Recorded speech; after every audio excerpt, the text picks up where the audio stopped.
Welcome to சிவிக்குட்டி channel. இன்றைக்கி பாதாம் பிசின் பாயசம் எப்படி செய்கிறதுன்னு செஞ்சு காமிக்க போகிறேன்.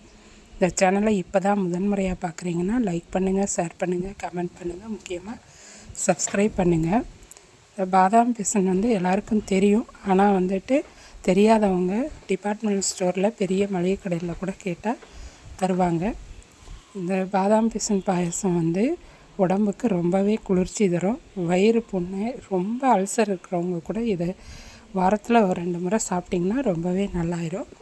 இந்த பாதாம் பிசின் நான் ஒரு 10 கிராம் எடுத்து முந்தின நாள் நைட்டே தண்ணியில் ஊற வச்சு எடுத்து வச்சுருக்கேன். அது ஊறுச்சுன்னா இப்படி ஜெல்லி மாதிரி ஆயிரும்.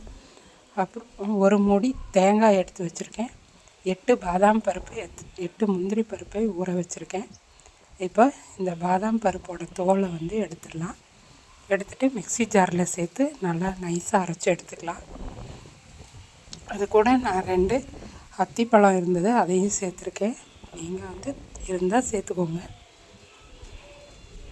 இதை நல்லா அரைச்சி எடுத்துகிட்டு வந்தாச்சு. இப்போது இந்த பாதாம் பிசின் ஒரு பாத்திரத்தில் மாற்றிக்கலாம்.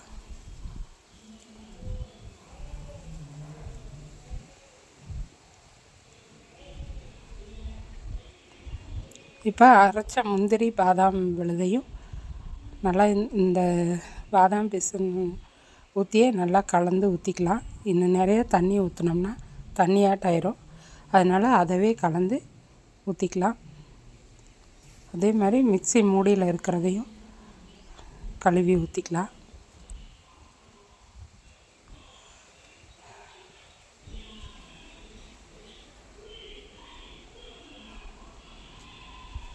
இப்போது எல்லாத்தையும் கலந்தாச்சு.